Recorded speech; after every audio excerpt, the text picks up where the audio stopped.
তিনি যখন অন্যকে দিয়ে করান সেটি অনিয়ম, যার কারণে ওখানে যারা আছেন তারা কেউই আমাদেরকে প্রপারলি দেখাতে পারেনি। দুইজনকে অনুপস্থিত পেয়েছি এবং যাদেরকে উপস্থিত পেয়েছি তারাও কাজের প্রপার হিসাব নিকাশ আমাদেরকে দিতে পারেনি। ওখানে প্রচুর পরিমাণ আবেদন পেন্ডিং আছে, ওখানে প্রচুর পরিমাণ কাজ পেন্ডিং আছে, ওখানে প্রচুর পরিমাণ অনিয়ম আছে, যেগুলো আমাদের প্রাথমিক ইন্সপেকশনে আমাদের নজরে এসেছে। আমাদের নজরে আসার কারণে আমরা বলেছি ওখানে যে কয়জন কর্মকর্তা কর্মচারী আছেন সকলকে সাময়িক বরখাস্ত করার জন্য এই আদেশটি আমরা দিয়েছি। আমরা এরপরে পরীক্ষা নিরীক্ষা করে দেখব তাদের যে প্রাথমিক তদন্তে বা প্রাথমিক পর্যবেক্ষণে যেটি আমাদের কাছে গুরুতর অভিযোগ মনে হয়েছে সেটি সত্যি কিনা।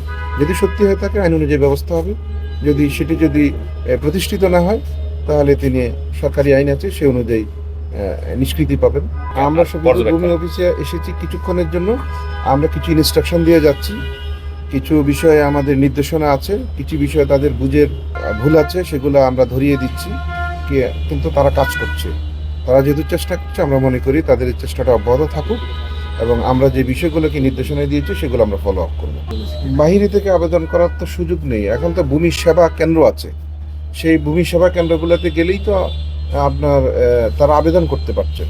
সে আবেদনগুলো সরাসরি ওনাদের কাছে চলে আসেন, অ্যাসিলেন্ট সাহেবের কাছে যান, অ্যাসিলেন্ট সাহেব তহসিল অফিসে পাঠান, তহসিলদার সাহেব সেটা দেখেন, পরীক্ষা নিরীক্ষা করে সেটি যদি অনুমোদনের প্রস্তাব দেওয়ার মতো থাকে প্রস্তাব দেবেন, যদি অনুমোদনের প্রস্তাব দেওয়ার মতো না হয় তিনি দেবেন না প্রস্তাবটি, এবং সেই আলোকেই যথাযথ কারণ এবং উপযুক্ত বিষয়াদি উল্লেখ করেই তিনি বলবেন যে এটা প্রস্তাব দেওয়া গেল না।